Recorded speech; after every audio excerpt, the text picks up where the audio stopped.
Hello.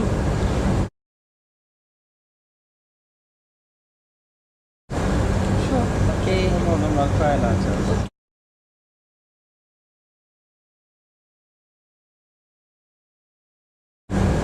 Well, plein air by definition means outdoor. Well, I'm primarily an outdoor man.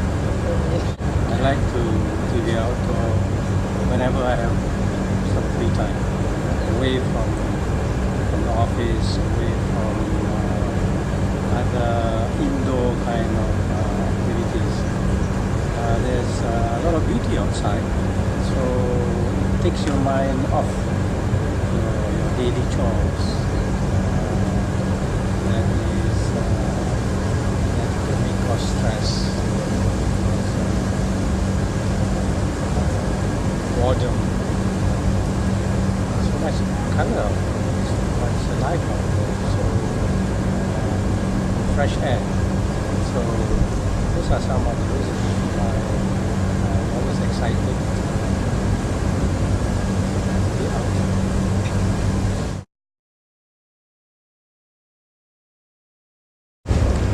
Well, I usually something catches my eye when I'm outdoor, and if I'm in an environment that catches my eye, I usually would try and identify a specific object or corner or thing which inspires me during that moment in time, and usually after identifying that particular spot or object or scenery or landscape, I would then try and capture it in my small sketchbook, if I have one, and try to quickly sketch out that piece of work on the sketchbook, so that later on I might decide to put color to it. If that's the case, if I don't have my watercolor set with me at the time, probably I will do it later. But if I do have one, then if I have time, I will normally take it out and try and color it then and then.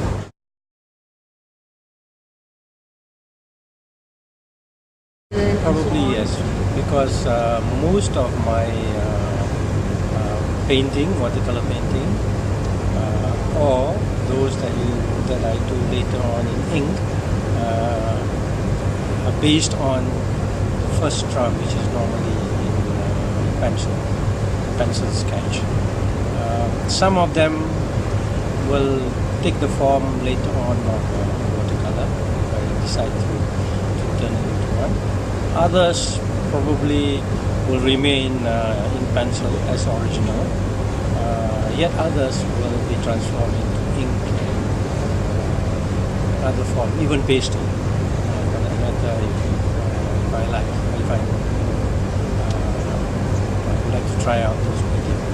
So you're right, in a way, this is my first, what do you call it? Visual diary. Visual diary.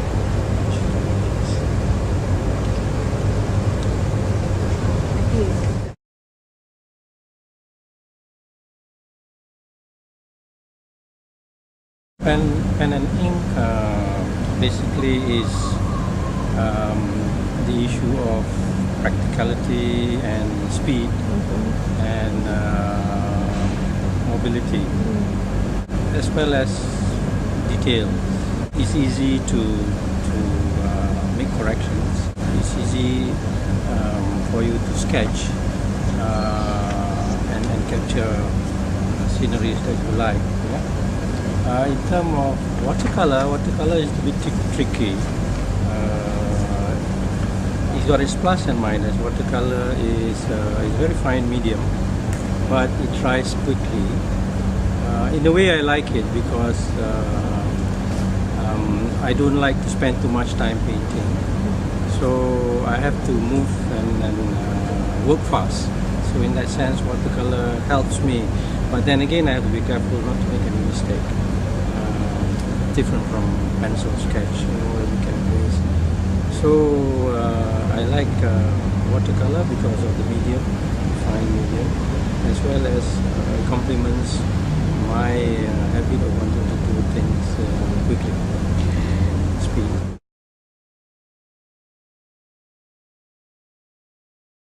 That's the reason why I use pen and ink and pencil. Well, as I mentioned earlier, the first job is usually in pencil. But some pieces that I like,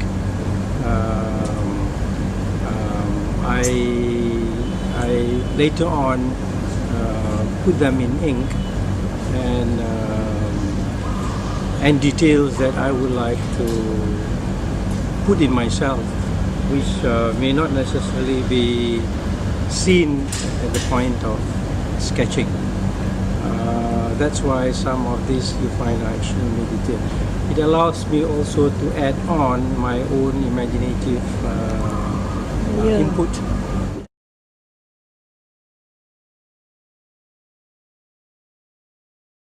You can notice that that piece was first worked by using pencil. But later on, I relook at it again and I add on some of my own imagination and input into it, and all those details that you see are part of it. The final product may not be the result of one particular work done at one particular time. It could be the result of work done at two different times, two different places, with imagination being put in as well.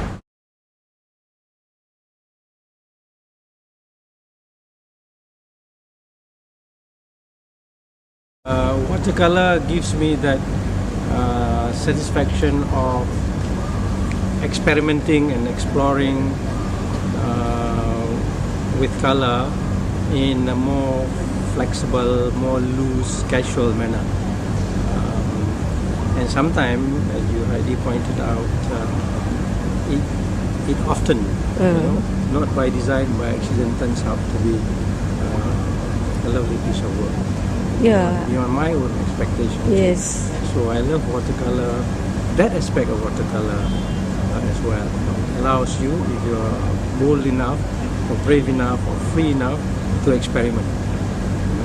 And not feel binded by pencil line or ink line. You're free, yeah? You're free, very free. Yes, more free. Yes. But it has got its risk too. So it dries quickly and it can get smart.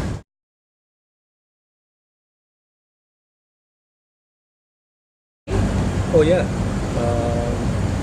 In fact, it all began with that in mind. I discovered my competency in art, in that sense, by accident. And I had gone through before that some sickness, which was quite serious. And in the process of recovering from that sickness, I was looking for something that could help the process of the recovery, healing process, so to speak. So I discovered that art is maybe another tool, another medium that I can use to reinforce the other hobbies that I have. I'm interested in music from small. I play the guitar, I have four. And I like gardening too, which helps quite a lot. So I discovered that taking up drawing and painting also in a way help that process of recovery by enhancing the feeling of calmness, restoring some kind of balance while I'm doing this. Some people may look at it as an escape escape from reality for that brief moment, from your daily pressure, things like that. Maybe it's not optimistic, but art as a therapy is as old as human being itself. There's 1,000 years of history. So while I can't say that it's of that category to me, but I do feel that when I'm doing artwork, sketching, doing watercolor, painting, you get a feeling of calm, peacefulness, kind of therapy, psychological therapy, spiritual, emotional therapy during those processes.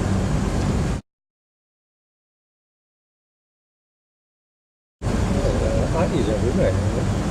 You look around you can see art, artwork in nature. For instance, you just open your eyes, you can see color, blue, green, yellow, red, various varieties and various texture. The only problem is in our daily lives, we don't spend time to try and develop that sense of awareness and sensitivity towards art that's in existence around you. To me personally, the world around me is a manifestation of the work of the greatest artist, which is God Almighty. What you see around you is every bit of work of art, from the biggest to the smallest that you can't see with your naked eye, is there for you to discover. So to me, art is in everything. Not only the most beautiful, as you see, your eyes, for those who can see, but also those that you may not at first instant or first impression see as something beautiful at all, according to your naked eye. Nevertheless, even those objects have got beauty in them, unseen by the naked eye.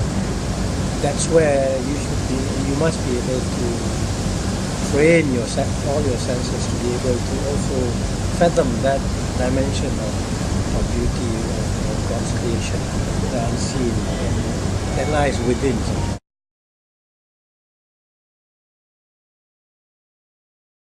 Yes, it is. It's a pity that we spend less time on it, and we have reached a stage in our rush for material wealth, success, the material world. We are beginning to lose more and more each day the ability to appreciate the simple, free of charge products of God's creation that actually can help improve our mental well-being, our health well-being, our spiritual well-being, our emotional state, restore a sense of balance and sanity, make us a better person in life, as an individual or in society. So there are a lot of benefits, value to nature.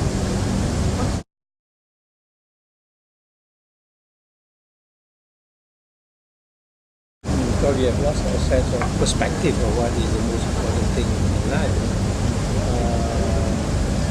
We are too obsessed with the rush to get wealth, material wealth.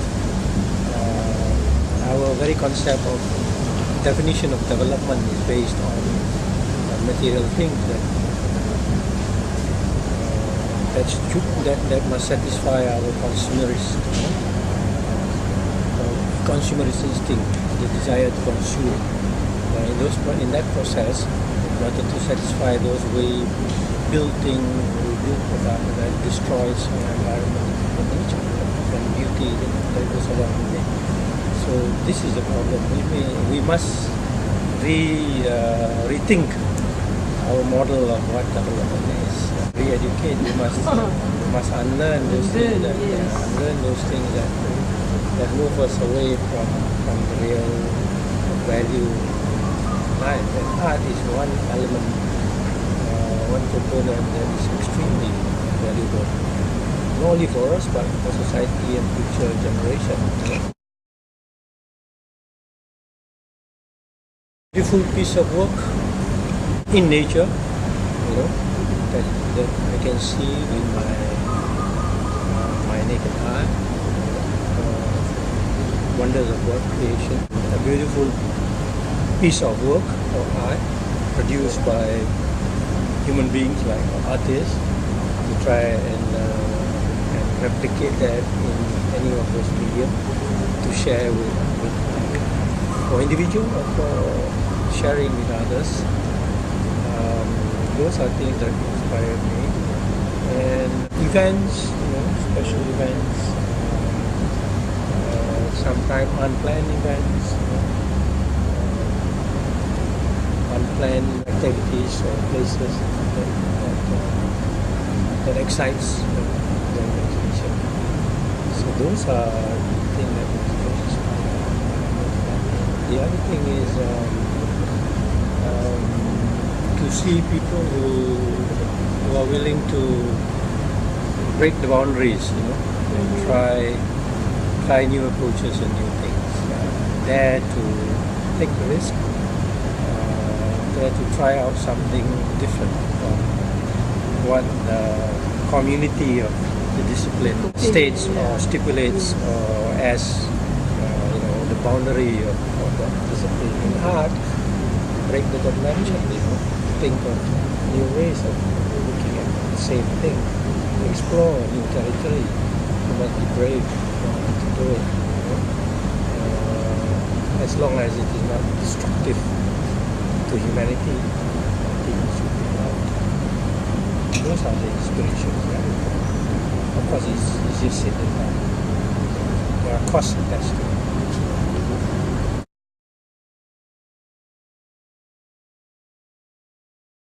Be brave, try new things, break the mindset, break the convention, try a new medium, explore, experiment, and use a different model of looking at the same idea, use a different concept. Try to apply models from other disciplines to the world of art. And try also to not only see with your naked eye, try to also to train yourself to see without your naked eye, see with your mind and Emotion, so on. Emotion, try not only to replicate and reproduce what you see outside, take the journey inside and see whether you can find anything of beauty there as well. And try and bring it out if there are any, and share it with others. I think the possibilities are endless, provided you are willing to escape from the mental stricture that you have been brought up in, without, of course, being destructive, as I say.